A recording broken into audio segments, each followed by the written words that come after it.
update ng bayan. Maasahan anumang panahon. Magandang oras po sa ating lahat. Narito ang update sa lagay ng panahon ngayon at sa susunod na 24 oras. Formal lang idineklara ng Pag-asa ang pagtatapos ng habagat season ngayong taon sa ating bansa. Ito ay dahil sa unti-unting pagkawala ng habagat o southwest monsoon sa ating bansa. Napapansin na rin kasi sa mga wind models ang bahagyang pagpasok ng northeasterly wind flow o ang tinatawag nating amihan. Ang hangin ito ay ang tuyo ngunit malamig na hangin galing sa Siberia. Ngunit ngayong araw ay tatlong weather systems pa rin ang ating nararanasan sa ating bansa. Una rito ang low pressure area na huling lamatan ng Pag-asa sa 165 kilometers kanluran ng Coron, Palawan. Nakapaloob ito sa may intertropical convergence zone na siyang nakakaapekto naman sa Palawan at sa Mindanao. Samantala, isang bagyo naman ang namataan sa labas ng ating area of responsibility at huli itong namataan ng Pag-asa sa layong 2,600 kilometers silangan ng extreme northern Luzon. Taglay nito ang lakas ng hangin na umaabot sa 55 kilometers per hour malapit sa gitna at pagbugsong umaabot sa 70 kilometers per hour. Kumikilos ito ng hilagang silangan sa bilis na 25 kilometers per hour.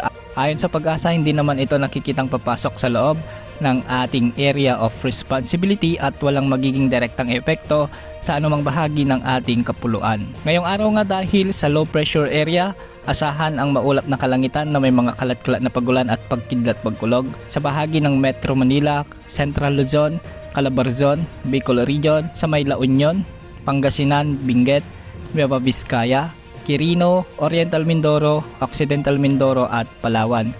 Kung makikita natin o mapapansin natin sa ating satellite ay medyo malawak ang kaulapang sakop ng nasabing LPA kaya makakaranas ang mga lugar na ito ng minsan ay katamtaman at malalakas na pag-ulan. Samantala dahil naman sa intertropical convergence zone, nakakaapekto naman ito ngayon sa bahagi ng Soc-Sargen at Bangsamoro region. Kaya ang mga lugar na ito ay makakaranas ng maulap na kalangitan na may mga kalat-kalat na pagulan at pagkidlat, pagkulog. Hindi rin inaalis ang posibilidad ng mga biglang pagbaha o pagguho ng lupa, lalo na kung may mga katamtaman at minsan ay malalakas na pag-ulan. Samantala sa nalalabing bahagi ng Ilocos region, nalalabing bahagi ng Cordillera Administrative Region at ang nalalabing bahagi ng Cagayan Valley, asahan naman ang bahagyang maulap hanggang sa maulap na kalangitan na may mga kalat-kalat na pagulan at pagkidlat, pagkulog.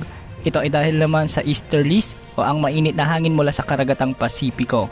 Hindi rin inaalis ang posibilidad ng mga pagbaha o pagguho ng lupa, lalo na kung may mga severe thunderstorms. Samantala sa nalalabing bahagi ng ating bansa, magiging bahagyang maulap hanggang sa maulap din ang mga kalangitan na may mga isolated rain showers and thunderstorms.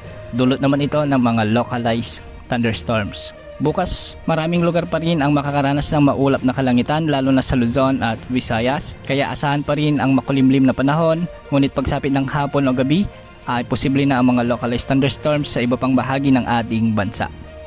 Yan ang update sa lagay ng panahon. Ito po ang weather update ng bayan. Maasahan anumang panahon.